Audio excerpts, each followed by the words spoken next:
escritor de las Américas. Presentan.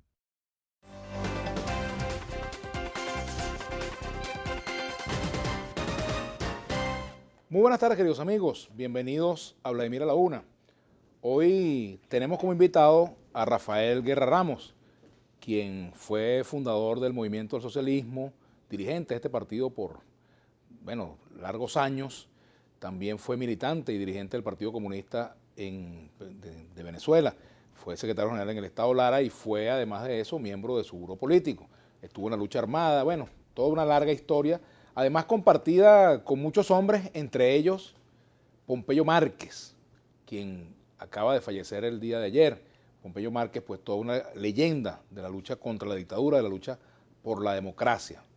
Y hoy queremos tener a Rafael Guerra Ramos por dos razones. Primero, por supuesto, para recordar a Pompeyo Márquez, hablar sobre la vida de este gran venezolano, de este gran luchador social, y también para hablar de su libro, que se llama La lucha que no acaba, una entrevista que le hace María Teresa Romero a Rafael Guerra Ramos sobre su vida política, y con prólogo de Moisés Naín, por cierto, dos personas que ideológicamente no tienen cercanía con lo que es la visión política de Rafael Guerra Ramos, quien, un hombre de izquierda toda su vida, ¿no? Izquierda democrática. Y bienvenido, Rafael. Además, de tener contigo. De verdad, un placer tenerte por aquí. Y vamos a hacer un intercambio de libros. Tú me das este y yo aprovecho para entregarte este libro, de mi papá, que tú conociste también. Mi gran amigo, sí. Cruz Villegas, caramba. Sí. Así es. Compartimos tantos momentos duros en la lucha clandestina y luego en el proceso de la construcción de la democracia de este país. Pues. Así es. Vamos a hablar un poquito de Pompeyo y cómo conociste tú a Pompeyo y toda esa larga marcha que ustedes tuvieron juntos, ¿no? Pompeyo, lo dice él y yo lo ratifico, éramos no solamente amigos, compañeros entrañables, sino que éramos hermanos. Yo a eso de la hermandad le agrego algo, ¿no? Él era mi hermano mayor, pero además mi maestro. Uh-huh.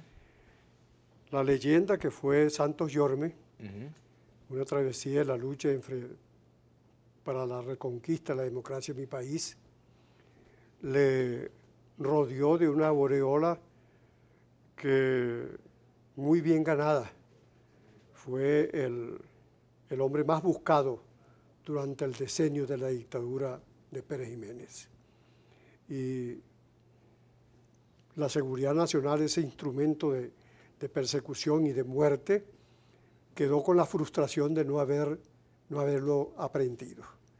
¿Verdad? Que fue un luchador tenaz, consecuente, firme, que supo además preservar su lucha de la persecución represiva de la seguridad nacional. Nunca lo agarraron, ¿eh? Jamás. Quiero decirte que precisamente una de las personas por quien más me preguntaban cuando me hicieron preso y me torturaron en la seguridad nacional era por Santos Yorme, uh-huh, y por otro personaje muy, muy buscado en la época, era Pablo Guillermo García Ponce, sí. Secretario general de la Juventud Comunista. Así es. Fundador de la Juventud Comunista, uno de los fundadores. Fundador y miembro del Buró Político del Partido Comunista. Que por cierto llegó a estar preso contigo también, ¿no? Y fundador, junto con Pompeyo Márquez, de la Junta Patriótica. Así es. Sí, Guillermo y yo compartimos muy breve tiempo la cárcel porque lo agarraron confundido. No lo tenían identificado. No lo tenían identificado. Eso está narrado aquí en el libro. Sí, cómo no. Sí, por cierto que hay un elemento allí, Rafael, que es un elemento duro de la lucha contra la dictadura, y es cuando tú caes preso y tienes que hacer frente a la tortura, y hay que ver lo que es duro enfrentar la tortura, ¿no? Y aquí tú narras la historia de algunos presos que lamentablemente pues delataron a sus compañeros, ¿no? No soportaron la tortura, ¿no? Pero es terrible esa historia. Yo fui entregado por un entrañable amigo mío, justamente el que me llevó a la Juventud Comunista, un muchacho muy brillante, Manuel Guía, compañero de estudio en el Fermín Toro y uno de los tipos más inteligentes de esa generación. Pero también señalo no solamente a quienes se comportaron de una manera incorrecta frente al aparato represivo, que se convirtieron en delatores, sino también de gente que soportó la tortura con estoicismo, ¿no? con una gran valentía, con una gran resiedumbre. Señalo a 3 personas: a Ramón Antonio Villarroel, militante del Partido Comunista, abogado, que lo llamaban el hombre roca, porque ni siquiera suministró la dirección de su casa. Otro fue Luis Miquilena, y también señalo dentro de eso a Salomé Espinosa. Mi papá me hablaba de Salomé Espinosa, que fue uno de los hombres que más Sí, soportó la tortura con mucha valentía, Sí, ¿no? señor. Y estábamos conversando fuera de un viejo, bueno, que lo conocimos mucho también, a Federico Rondón, que Federico Rondón, dirigente sindical del Partido Comunista, que realmente salió de la cárcel prácticamente inválido. Rafael, Pompeyo, ¿qué significa más allá de la relación de hermandad que tú tuviste con Pompeyo? ¿Qué significa Pompeyo para ti como venezolano, como dirigente político? ¿Cuál es, digamos, el juicio que tú crees que la historia va a hacer de Pompeyo Márquez? Pompeyo Márquez es uno de los grandes venezolanos del siglo XX que tiene el mérito inconmensurable de haber proyectado su lucha cuando ya era un anciano.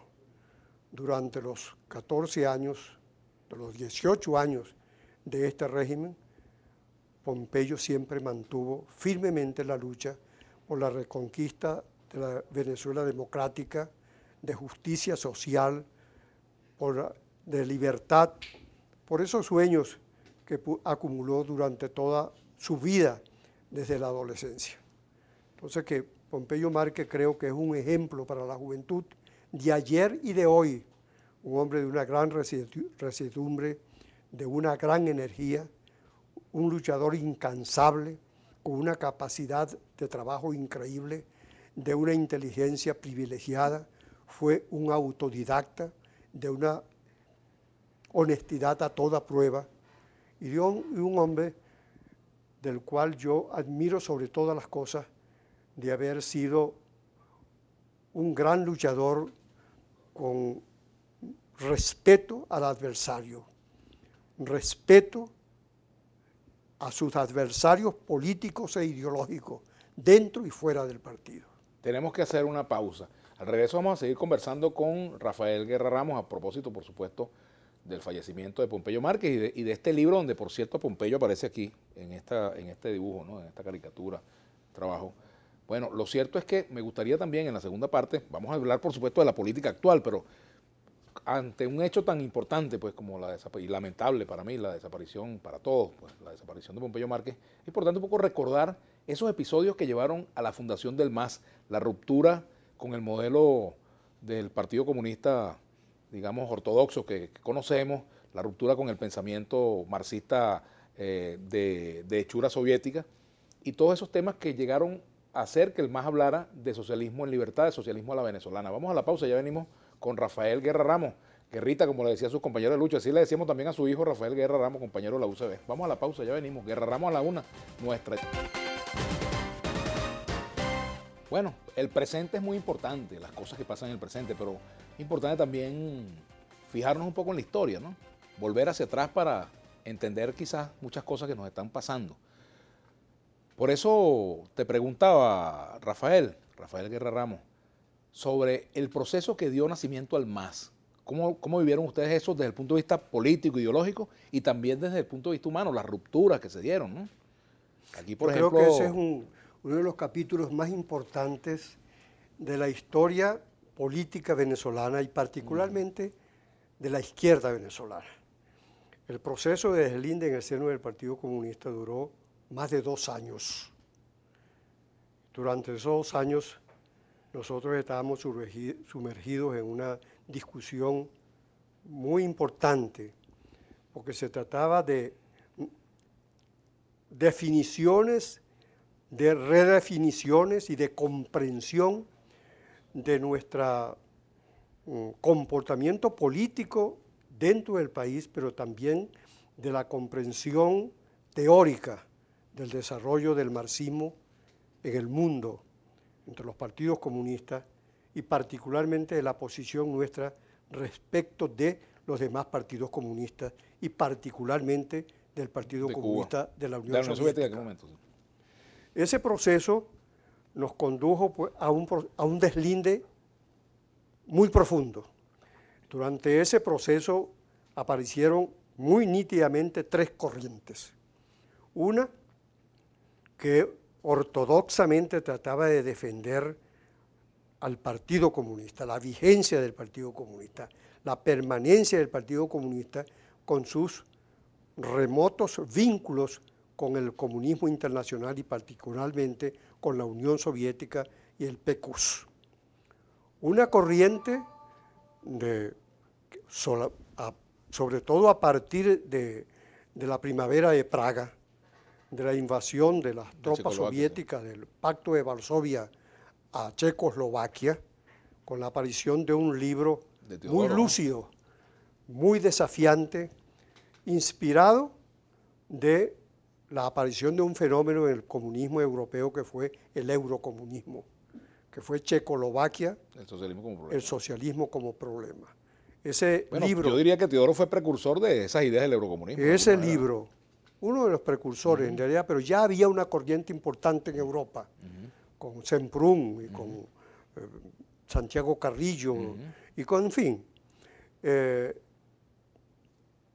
Teodoro, un gran lector, con muy gusto hacia la teoría, por la teoría pues bebía toda esa información que llegaba de Europa.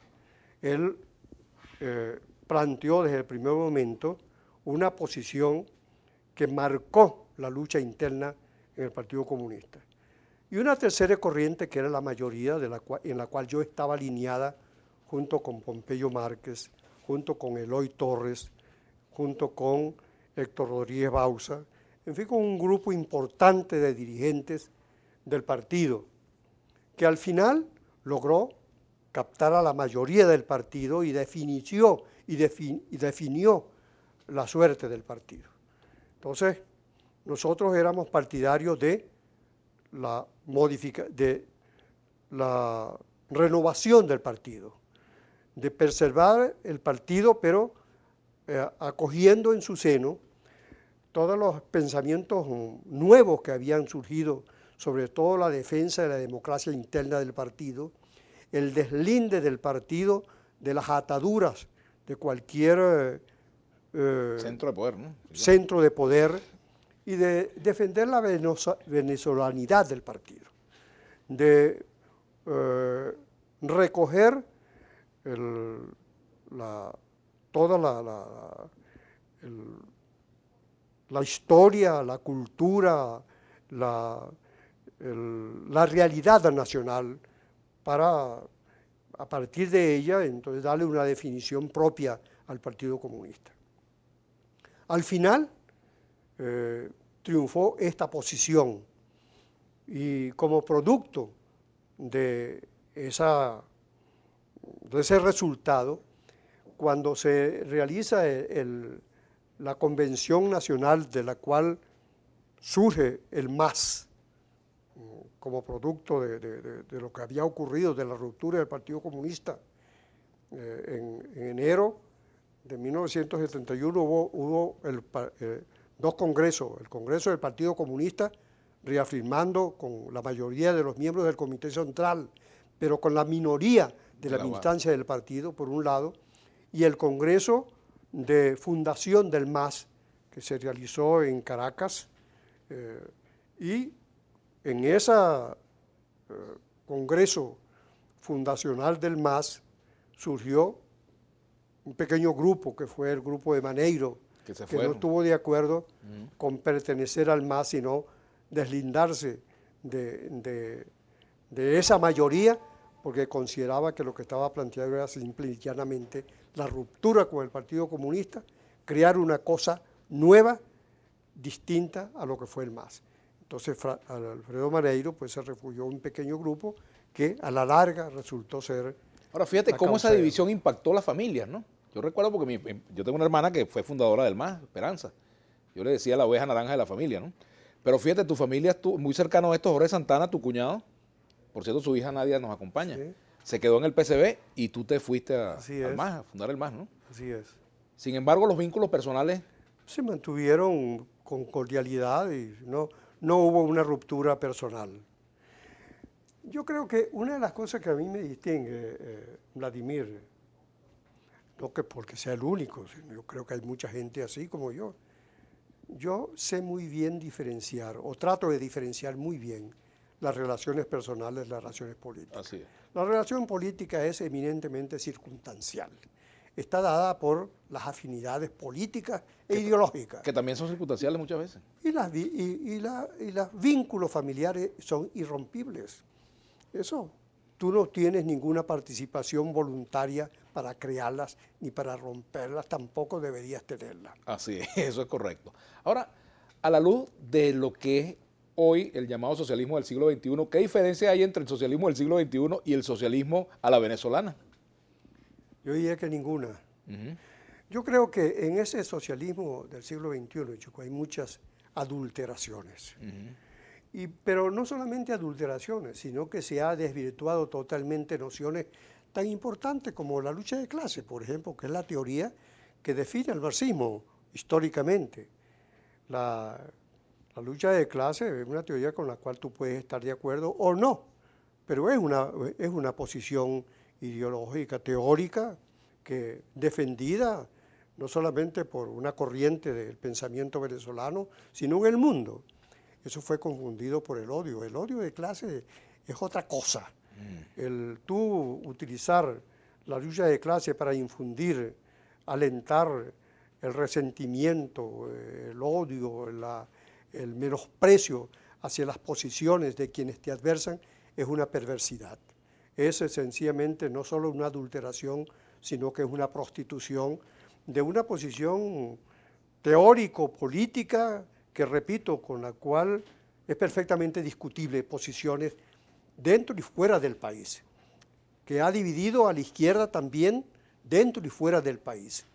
Pero ese socialismo del siglo XXI fue una mixtura que responden o a intereses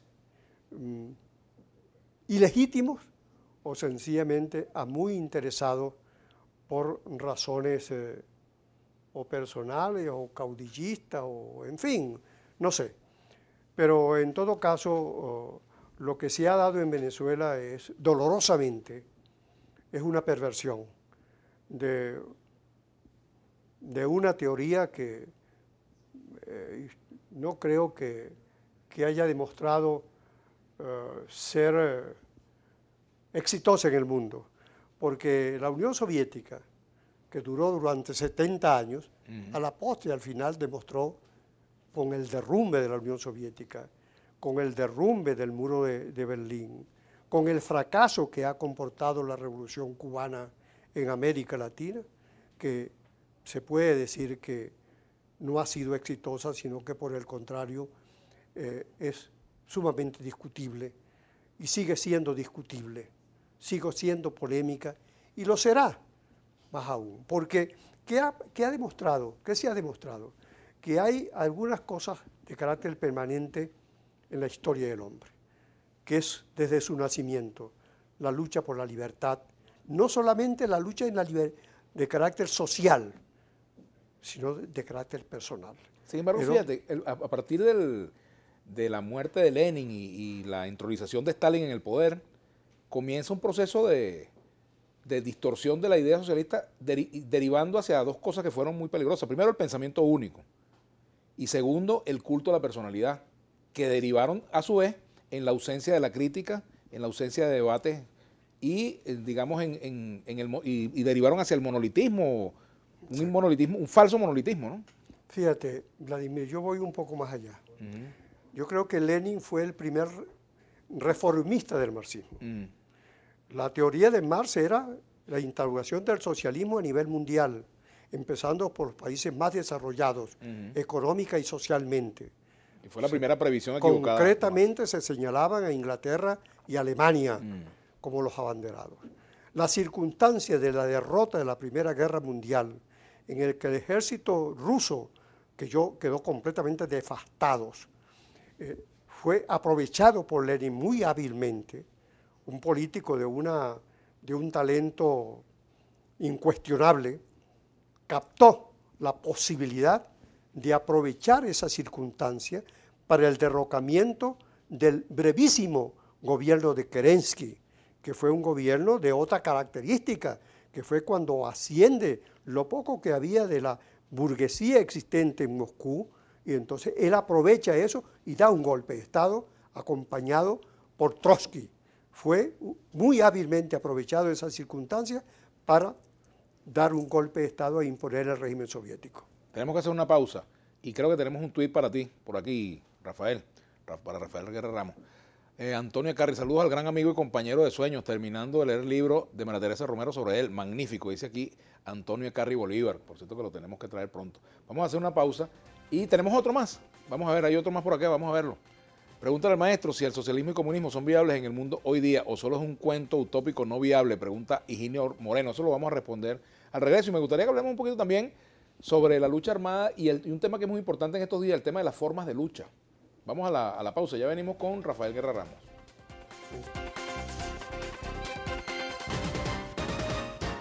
Bueno, continuamos acá en Vladimir a la Una con Rafael Guerra Ramos. Y te dejamos un tuit pendiente, bueno, además del saludo de nuestro amigo Antonio Carri, padre, ¿no? Pregúntale al maestro si el socialismo y comunismo son viables en el mundo hoy día o solo es un cuento utópico no viable, pregunta Higinio Romero. Te agradezco una respuesta más o menos breve para meternos en un tema grueso que a ti te gusta, que es el que me dijiste de las formas de lucha, ¿no? Pues a propósito de la lucha armada y de la coyuntura actual. Comparto el contenido de su pregunta. Yo creo que esa es una utopía irrealizable. Habrá que hacer una reformulación que tenga más en cuenta al hombre. Porque, ¿qué ha ocurrido? Con el socialismo, con el marxismo ha ocurrido, dentro de los intentos de imponerlo, la negación de lo que ellos dicen afirmar, porque el socialismo se afinca precisamente en el hombre, pero al mismo tiempo comporta en su práctica la negación del hombre. Una de las características más importantes, indesligables del hombre es su libertad personal.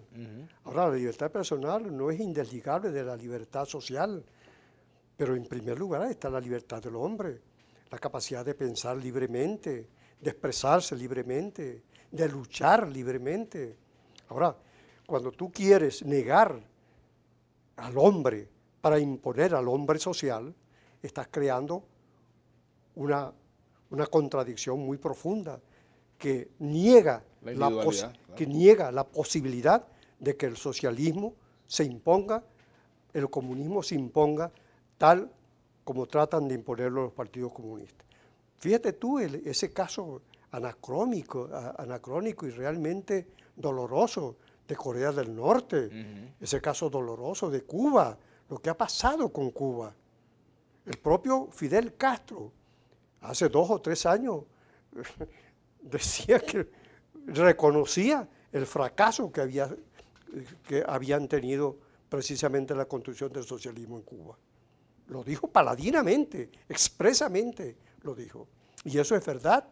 Yo conocí Cuba antes de imponerse el socialismo. Yo conocí a Cuba cuando estuve en el exterior, cuando Batista, y conocí La Habana. Posteriormente yo visité La Habana con mi esposa. Ojalá a nuestra Caracas no le ocurra lo que le ocurrió a La Habana.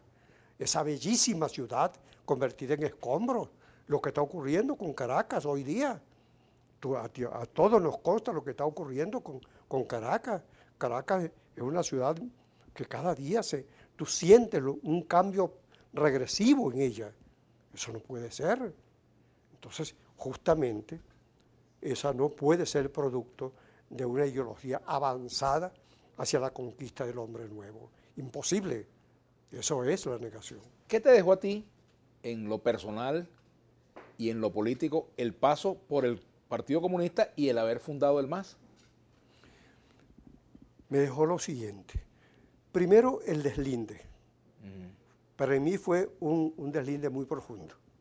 Y la comprensión del valor que tiene el hombre como el primer sujeto de una sociedad. Cuando yo entré me convertí en uno de los fundadores del MAS, de los creadores del MAS. Constaté precisamente la posibilidad de que el sueño socialista pudiera transcurrir combinado con los profundos sueños libertarios del hombre. Es decir, es imposible desligar la libertad con la democracia, con la aceptación de la diversidad en la unidad que debe existir en la conformación, en la construcción de un partido político como instrumento de mediación entre la sociedad y sus ideales políticos e ideológicos. Porque en definitiva, ¿qué es un partido? Un partido es un instrumento que debe ir entre el individuo como creador, el partido como instrumento de relación entre la sociedad y el Estado, porque en definitiva la lucha política es la lucha por el poder, es la lucha por el poder del Estado como cuerpo de instituciones que permitan precisamente el desarrollo armónico de la sociedad desde el punto de vista económico, social, político, cultural. Rafael, te toqué el tema de la forma de lucha a propósito, que en el libro hay bastante material al respecto, de todo ese proceso que fue la lucha armada, del proceso de cómo se toma la decisión de ir a la lucha armada y cómo luego la decisión del llamado proceso de paz democrática, ¿no? El nacimiento de Lupa, la reincorporación al proceso político, ¿no? Te agradezco mucho la pregunta porque... Y a propósito de las formas de lucha, ¿no? Porque allí mismo en ese libro se recoge una opinión que es compartida por todos los que participamos en la lucha armada y que posteriormente nos decidimos a mostrarle al país una autocrítica mediante la elaboración de una política de paz democrática. Nosotros no supimos interpretar el momento que vivíamos. La lucha armada fue una precipitación. El pueblo venezolano no podía comprender que después del derrocamiento de la dictadura militar, cuando nosotros aparecimos como los grandes héroes, la participación del Partido Comunista en el derrocamiento de la dictadura fue estelar. Nosotros veníamos con una aureola formidable, coreada, acogida por el pueblo venezolano.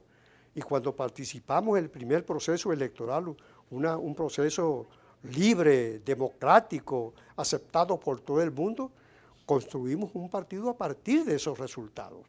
No podía comprender el pueblo venezolano que nosotros, inmediatamente después de surgido de esas elecciones, le declaráramos la guerra a un régimen democrático que provenía de ese proceso electoral.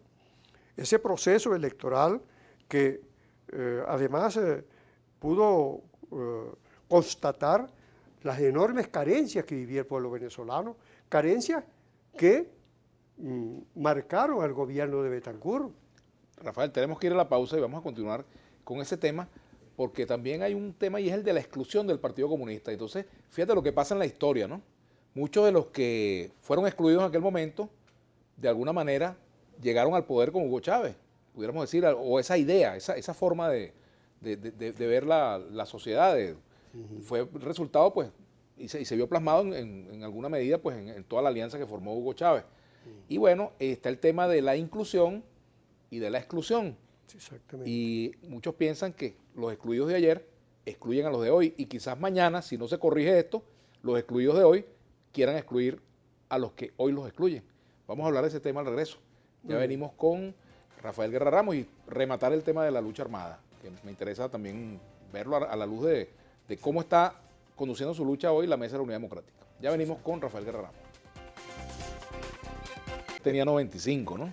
95 me llevaba, bueno, no tanto, me llevaba unos años. ¿Alguna anécdota así que tú recuerdes de Pompeyo que te cause alguna risa o que sea de grata recordación?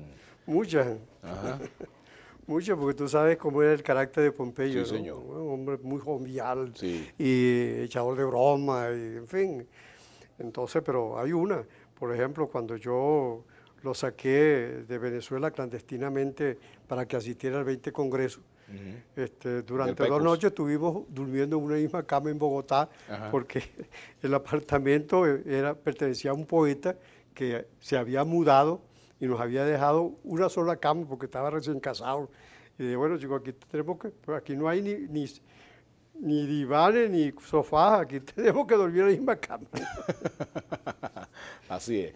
Bueno, vale, estamos también recordando pues a Pompeyo Márquez y conversando con Rafael Guerra Ramos sobre la situación política del país y este tema de las formas de lucha. Y me gustaría que entráramos precisamente a evaluar cómo se ha conducido. Aquí, mira, aquí está una imagen, mira, ve, de Pompeyo y Rafael Guerra Ramos. ¿Eh?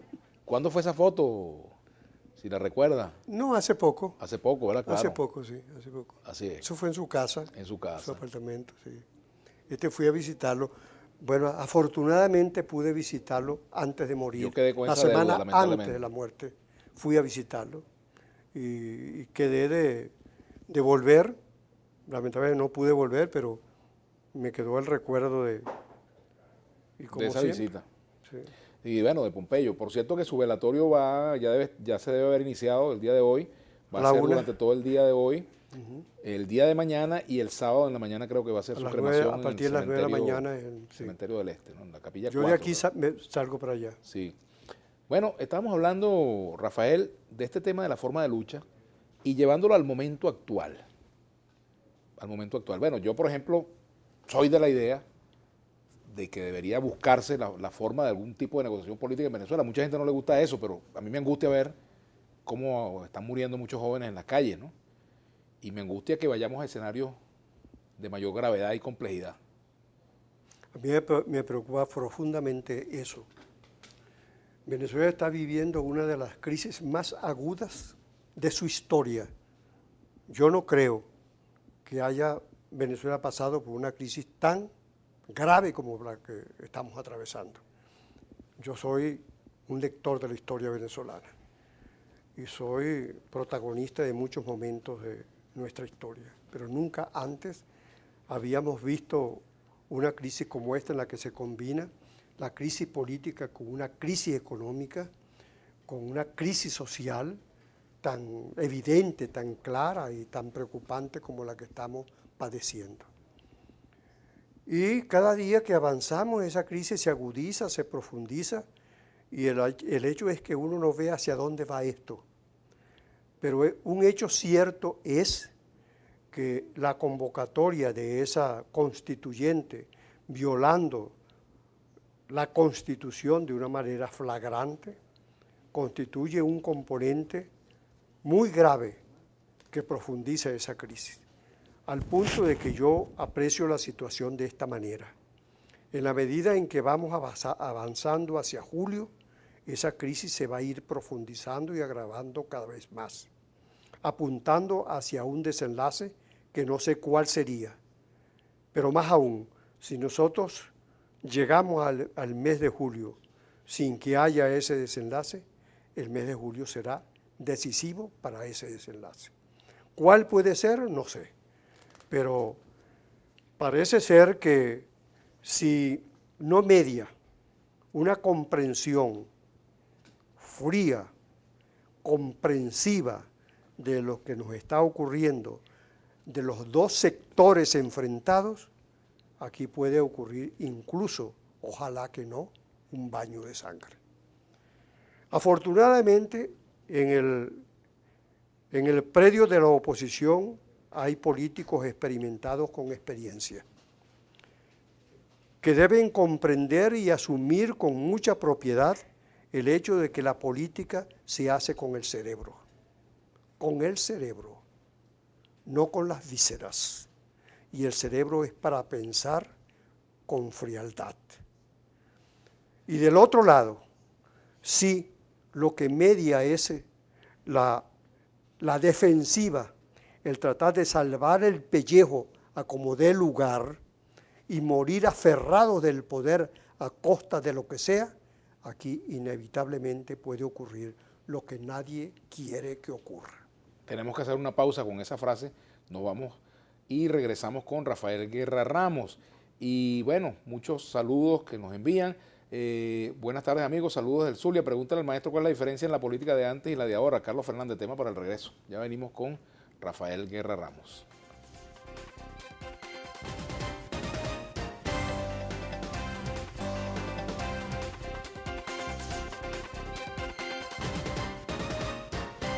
Bueno, aquí está la dedicatoria que hace Rafael Guerra Ramos de su libro. Dice lo siguiente: como nunca antes, millares de jóvenes han emigrado del país en busca de un mejor destino. Este libro va para ellos y sobre todo para sus compañeros de generación que firme y bravamente luchan contra la pesadilla que sufrimos y por la reconquista de la Venezuela que nos merecemos, dice la dedicatoria de Rafael Guerra Ramos. Por aquí te envía saludos Mercedes Ruiz Tirado, dice lo siguiente: magnífica entrevista. Lo conocí en Barquisimeto como Raúl Beltrán. Gratos recuerdos, admiro su lucidez. Mis saludos muy cordiales y cariñosos para ella y toda la familia. Alejandro. Yo estuve enconchado en la casa de ellos. Ajá. ¿En Marina fue? Sí, Ruiz. Claro, del viejo Ruiz. Sí, Claro, no. por supuesto, ¿no? ¿Qué piensa del planteamiento teórico del socialismo del siglo XXI según Dietrich? Bueno, es un tema bastante complejo para los minutos que nos quedan, sí, ¿no? Pero alguna pincelada, ya lo dijiste, ya hablaste del socialismo del siglo XXI. Por aquí dice María Moreno, mándale saludos a mi mamá Teresa Rosales, que te ve desde República Dominicana, ella te ama, gracias. ¿Por qué la mayoría confunde el comunismo con el socialismo? Pregunta Eduardo Rivas Gutiérrez. Bueno, esa confusión ha existido siempre, por cierto, ¿no? Porque claro, aunque Carlos Marx y Federico Engels hacen una distinción entre el socialismo y el comunismo. Como etapas del mismo proceso, ¿no? Entonces dicen que el comunismo es la etapa superior del socialismo, pero eso está muy vinculado, pues históricamente es indisociable, ¿no? Aquí una persona que envía la siguiente pregunta. Juan Anunciata, no sé si creo que como que no entendió mucho el planteamiento de Guerra Ramos. ¿Usted justifica la muerte de 25 millones de rusos por hambre? No, yo no me he referido a eso. No, claro que no. Otro comentario por aquí, Carlos Fernández. Buenas tardes, amigos. Saludos del Zulia. Pregúntale al maestro cuál es la diferencia en la política de antes y la de ahora. Bueno, siempre, cada etapa tiene su característica muy específica, ¿no?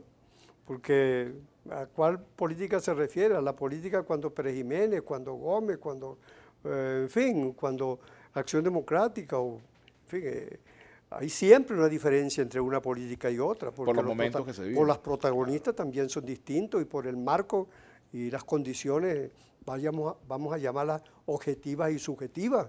Todo eso determina las características de la política. Néstor Alfonso, acláreme, ¿el Ejecutivo ha dispuesto algún homenaje o reconocimiento a Pompeyo? La verdad no tengo conocimiento de eso, no lo sé. Sería lo lógico, pues, con un venezolano de las características y de los aportes democráticos que hizo Pompeyo Márquez, Santos Yorme, así como se ha llevado pues a algunas personalidades al Panteón Nacional. No estoy diciendo que lo lleven al Panteón, pero debería haber por lo menos un reconocimiento por parte del Ejecutivo a un venezolano que rompe las fronteras de la política y que es respetado por quien piensa de una manera o de la otra. Así que tenemos un tuit por aquí, vamos a ver. ¿Lo tenemos? Ajá. Buenas tardes, si le tocara darle un consejo al presidente Maduro, ¿qué le diría? Natalio Bedros. Si le diera algún consejo, bueno, que actúe como un jefe de Estado y no lo actúe como cabeza de un grupo o de una parcialidad. Él es el presidente de todos los venezolanos y en primer lugar debería estar en los intereses del país y de todos los venezolanos. Y no de aferrarse al poder con uñas y dientes como parece estar ocurriendo con el equipo de gobierno. Aquí también dice J. Calderox 14, después de salir de Maduro volveremos a la guerrilla de los años 60, muchas armas en la calle. No, yo no creo que se llegue a eso. Las condiciones son completamente distintas a las que existieron entonces. Aquí dice, apoyo a los jóvenes estudiantes trasladados a la cárcel del Dorado, libertad para los jóvenes, Venezuela, SOS, dice Milagros Casado. Es un tema de los jóvenes. Mi apoyo presos. Incondicional. Rumbera informativa, pregunta por aquí, ¿cuál es la salida a la situación actual, la negociación? La política es diálogo, la política es verbo. Un político mudo difícilmente puede hacer política. Entonces, en la condición de la política está, en primer lugar, la palabra y el diálogo, la conversación. Es decir, conversación no es negación de principios ni traición de posiciones. ¿Cómo construir ese espacio de negociación hoy, Rafael? ¿Qué recomendación darías tú a quienes tienen la decisión en sus manos? Con sentido común y juicio. Porque muchos confunden, por ejemplo, confunden la impunidad con la justicia. Es decir, negociación no significa impunidad, no significa ceder espacios, ceder derechos, ¿no? Negociación significa búsqueda de caminos, poniendo en primer lugar los intereses del país. Es que el problema es Venezuela. Es Venezuela, es su historia, es su cultura, es su gente, es todo el patrimonio que nos pertenece a todos. Venezuela es un país excepcional en el mundo. Venezuela, nosotros tenemos que reconquistar este territorio para todos los venezolanos, no para una parcialidad, no para un grupo, es para todos. Aquí hay buenos y hay malos, hay ruines y hay santos, aquí hay de todo.